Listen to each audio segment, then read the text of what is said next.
la Biblia tiene una voz cantante cuando hablamos de la culpa.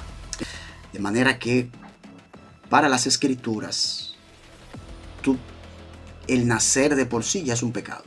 Para las escrituras, para la Biblia, tú venir al mundo ya es un acto de pecado y por lo tanto es un acto de culpa. El salva es el mecanismo de control absoluto de las religiones. Si tú sacas la culpa de la religión, se cae la religión. Si tú sacas la culpa de la religión, tú tumbas, inmediatamente desaparece la religión, porque toda la base del discurso de las religiones es en base a algún tipo de culpa o algún pecado que tú cometiste en esta vida o algún mandamiento que tú no estás obedeciendo. Es la culpa lo que controla total y radicalmente a las personas. Tú puedes ser un demonio, pero si tú te congregas en una iglesia, tú vas para el cielo. Por el simple hecho de tú estar en una iglesia, tú eres libre de culpa, tú puedes entrar, tú vas a entrar al cielo. Tú puedes ser una muy buena persona que no le hace daño a nadie, pero por no congregarte en una iglesia, por no participar de ninguna religión, tú no mereces el cielo.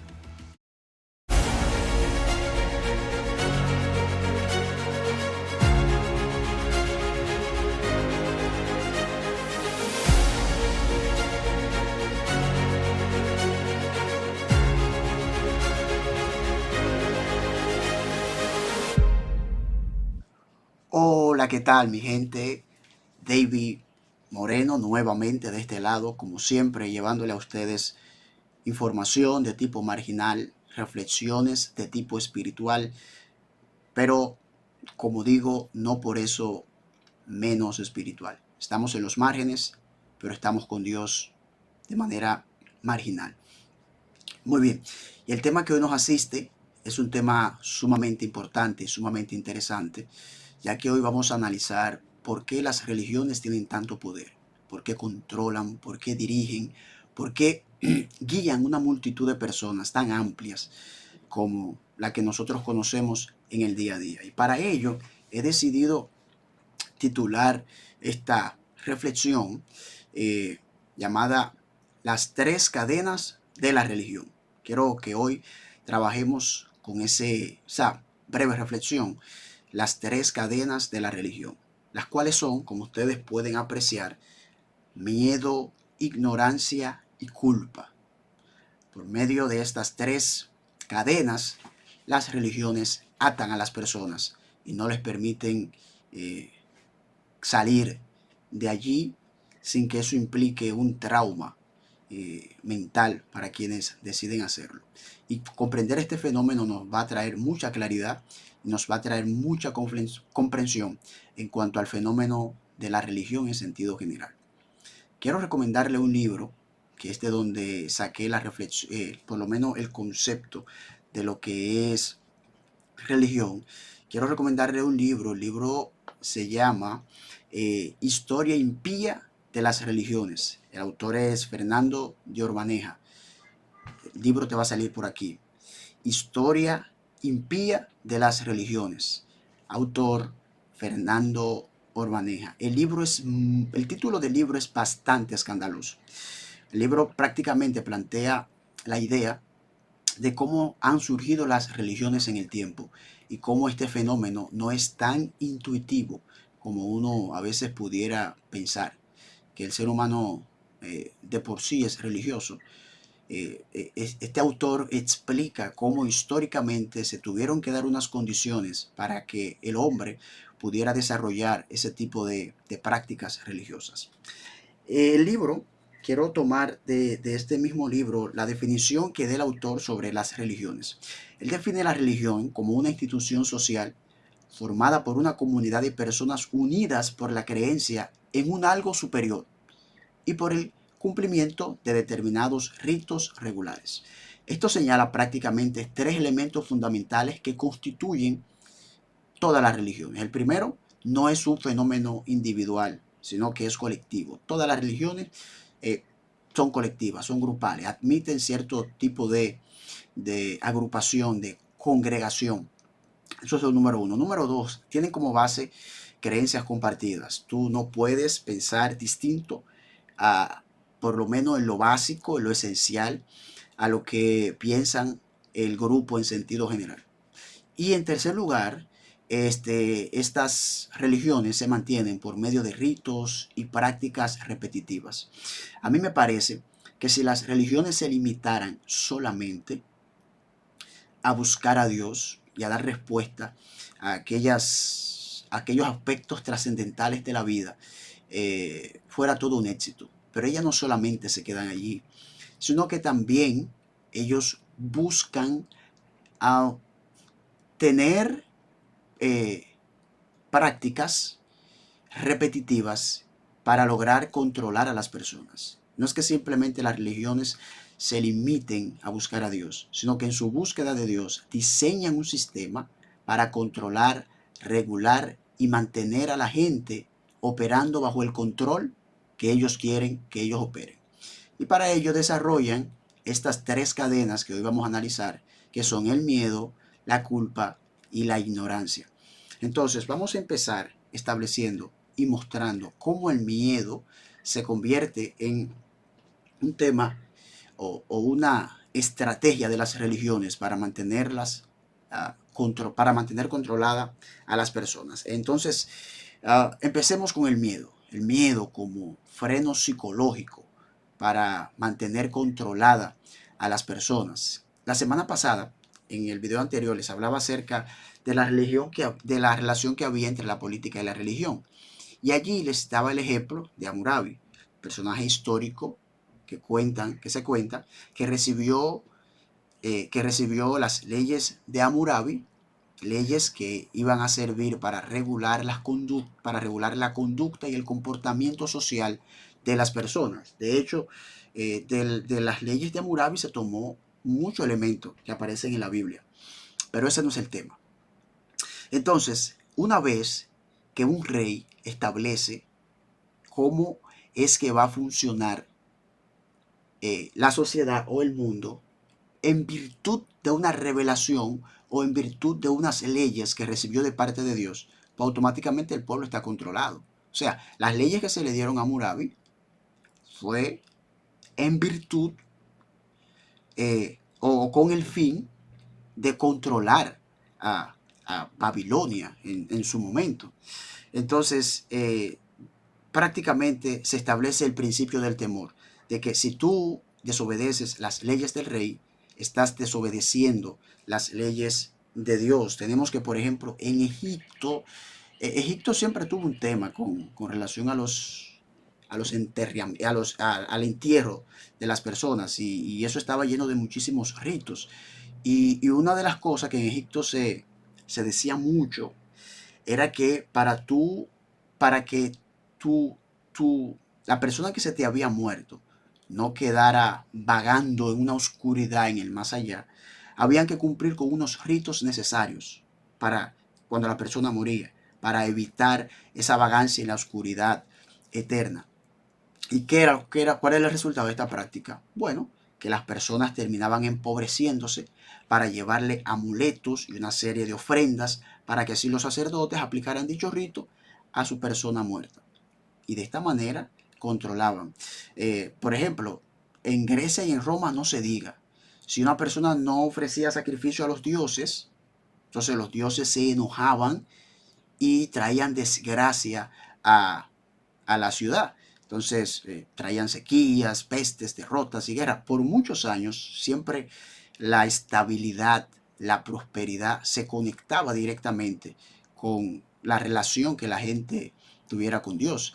Entonces, por ejemplo, aquí Justo González, en su libro La historia del cristianismo, en el tomo 1, plantea cómo cuando el cristianismo comenzó a ser perseguido, muchos el imperio romano acusaba de herejes a los cristianos. ¿Por qué? O de ateos. ¿Por qué? Porque ellos no adoraban a los dioses que tenían los romanos. Y por lo tanto, cuando el imperio romano llega a estar en decadencia, una de las razones que se le atribuía en el sentido religioso era que los dioses estaban enojados fruto de la condición o fruto de que el cristianismo no estaba adorando, fruto de que el cristianismo no estaba adorando a los dioses de Roma. La Biblia no escapa a este fenómeno del temor. Cuando nosotros leemos, por ejemplo, en el capítulo 19, donde Dios se manifiesta su presencia para con el pueblo de Israel, en el capítulo 20, una vez dados los 10 mandamientos, dice Éxodo 20:18, todo el pueblo observaba el estruendo, los relámpagos, el sonido de la bocina y el monte que humeaba, y viéndolo el pueblo temblaron y se pusieron lejos. Estos relatos, más allá de su historicidad, evidentemente, tienen la idea de infundir temor a las personas. Tienen el propósito de que las personas vean la forma en la que Yahvé se está manifestando en su gloria espectacular a través de truenos, relámpagos y demás. Y de esta manera la gente tener temor. Cuando leemos, por ejemplo, en el capítulo 10 del libro de Levítico, la historia de Anadad y Abiud, los hijos de Aarón, la Biblia dice que estas personas le dieron a Dios fuego extraño, y la consecuencia fue que de manera directa Jehová lo mató. O sea, lo mismo pasa en el libro de los Hechos, capítulo 5, versículo 5. Dice que al oír Ananías estas palabras, cayó y expiró, y hubo un gran temor en todos los que le oyeron. Nota interesante. Aquí usted está notando cómo tanto cuando se habilitan ambos pactos, tanto el pacto del Antiguo Testamento como el pacto del Nuevo Testamento, se da una lección en la que Yahvé o Jehová, en el caso del Antiguo Testamento, en el caso del Nuevo Testamento, el Espíritu Santo, matan a dos personas fruto de no hacer las cosas como se debían de hacer. O sea, eh, eh, es demasiada similitud la que encontramos en ambos relatos en un contexto muy paralelo. ¿Cuál es la finalidad de todos estos relatos? Bueno, como dice el libro de Hechos capítulo 5, versículo 5, que después de que el Espíritu Santo matara a Ananías y a Zafira, hubo un gran temor sobre todos los que oyeron. Entonces, señores, miren, más allá de la historicidad, como siempre destaco, de estos textos bíblicos, el mensaje queda claro. El mensaje es infundir temor, es infundir miedo. Las predicaciones modernas que nosotros encontramos se basan en el miedo también. Miedo al infierno, miedo al no salvar tu alma. Las invitaciones que te hacen responden al miedo. El miedo es esencial en las estructuras de poder y en las estructuras de las religiones. Sin miedo tú no puedes detener a las personas. Sin miedo tú no puedes mantener a las personas dentro de un círculo determinado. Tú necesitas hacerle ver a la gente que si la gente se va de donde tú estás o del espacio que tú has creado, las personas van a tener problemas. Entonces, hemos visto cómo históricamente, desde Egipto, Mesopotamia, hasta inclusive las escrituras, el método que se utiliza para controlar a las personas es el miedo, porque el miedo frena, el miedo paraliza y el miedo conduce irremediablemente a la obediencia, muchas veces a la obediencia ciega. En ese sentido, una persona que no, que tenga miedo, una persona que esté atemorizada, se va a cohibir de cuestionar, se va a cohibir de preguntar. Y por eso, mis hermanos, el miedo es tan importante en las religiones con el fin de poder controlar y poder mantener a las personas allí dentro. La segunda cadena de la religión es la culpa. La culpa, mis hermanos, es supremamente importante para las religiones,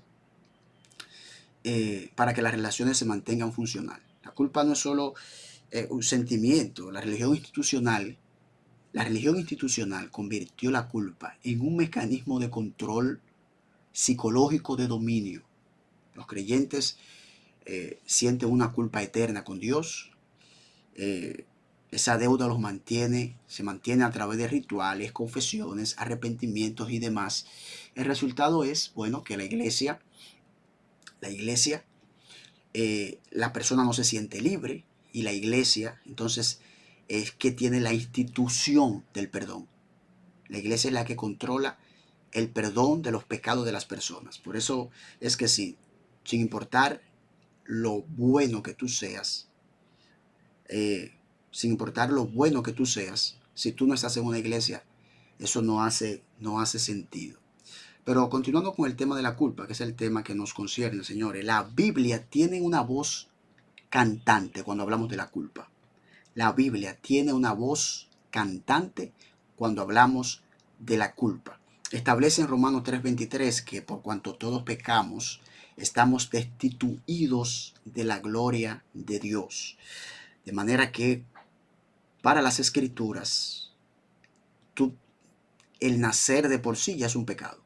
Para las escrituras, para la Biblia, tú venir al mundo ya es un acto de pecado y por lo tanto es un acto de culpa. El Salmos 51, verso 3 dice, porque yo reconozco mis rebeliones y mi pecado está siempre delante de mí. Contra ti he pecado. Tú notas en este pasaje bíblico la misma, una permanencia de pecado. Quien único la puede quitar es Dios.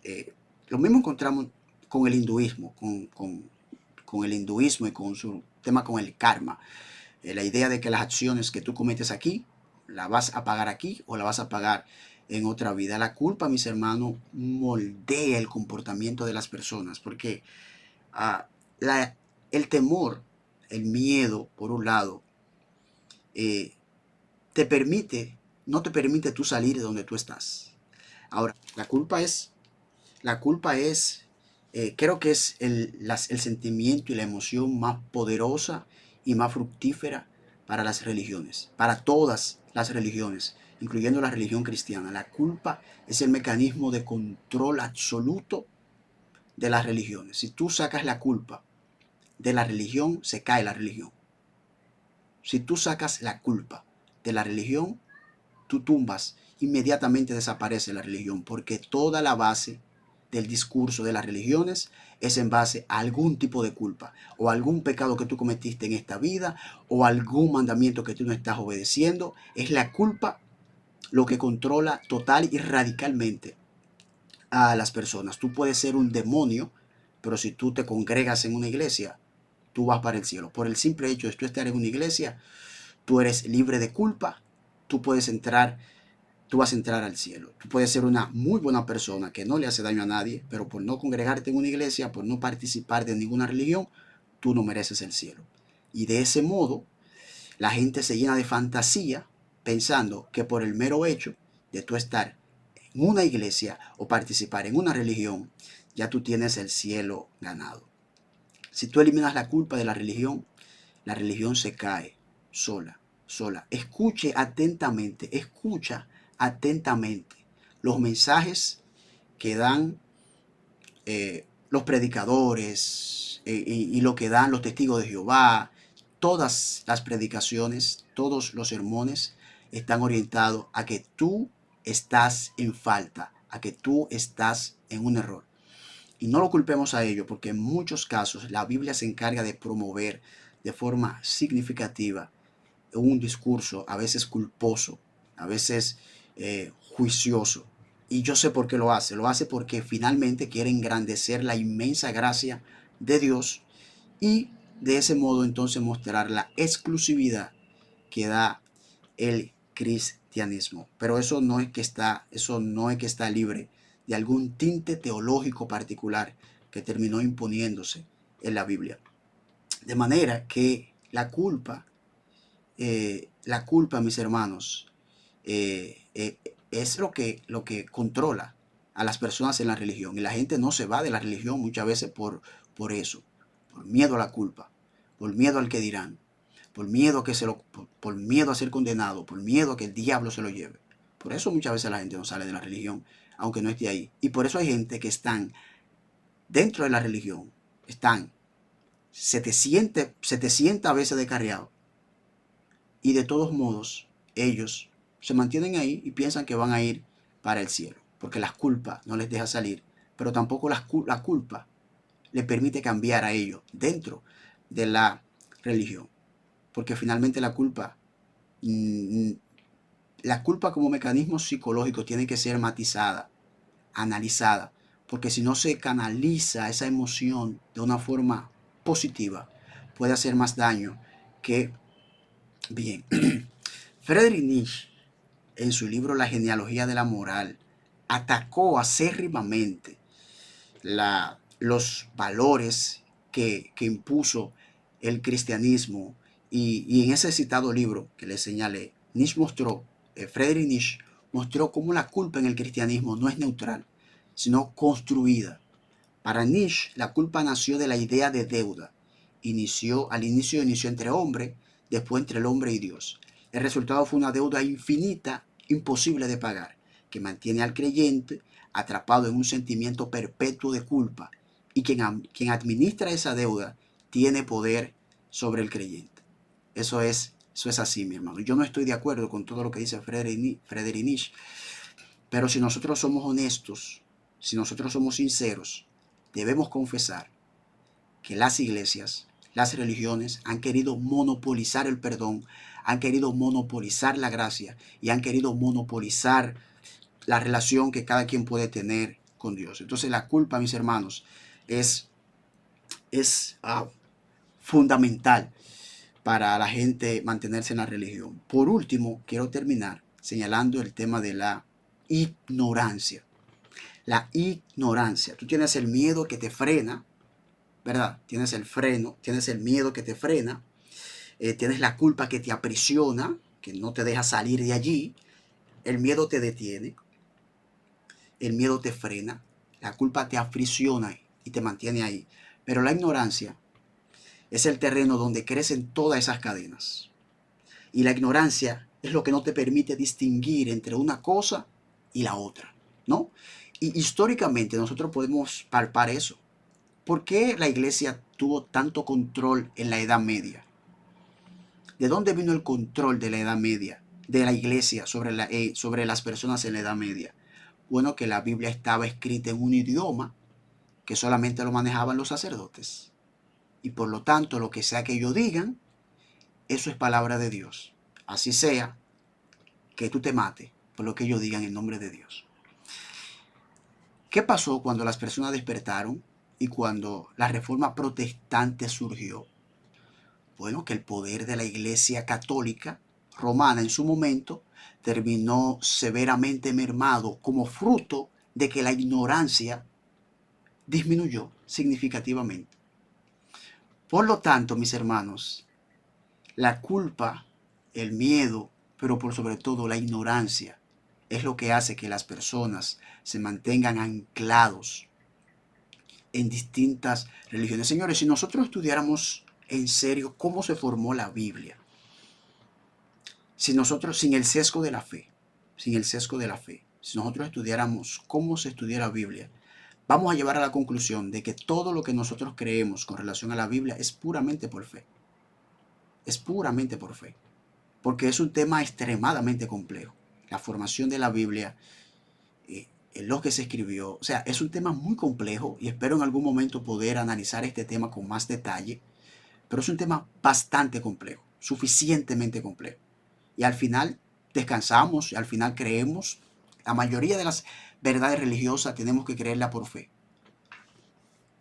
Lastimosamente tenemos que creerla por fe. Y no digo lastimosamente porque yo creo que el conocimiento espiritual tiene su medida en aspectos espirituales. Y el conocimiento científico también tiene su apartado en el conocimiento en el área que le compete.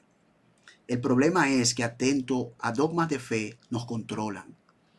Atento a dogmas de fe nos regulan. Y es allí donde nace el problema con relación a la ignorancia.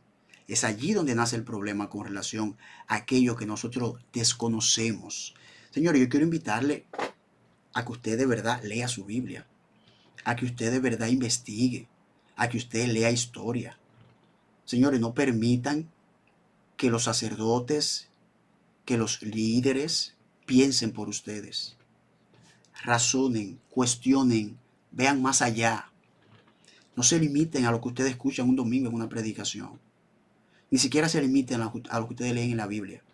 Vean más allá. Vean la historia historia que hay detrás de cada fenómeno, la historia que hay detrás de cada cosa. La información está a nuestra disposición, pero hay que superar el miedo y hay que superar la culpa que no nos deja a nosotros ver más allá de lo que deberíamos ver. Entonces, mis hermanos, el motivo de esta reflexión fue que nosotros ponderáramos y viéramos cómo la religión funciona. Funciona por medio del miedo para mantenernos frenados, por medio de la culpa para mantenernos paralizados, y funciona por medio de la ignorancia para de ese modo nosotros no podamos ver dónde estamos atrapados. Si llegaste hasta el final de este video, quiero invitarte a que le des like al video y a que te suscribas al canal Teología Marginal. Estas son reflexiones espirituales marginales, pero no por eso menos espirituales. Gracias y nos vemos en una próxima entrega. Bye bye.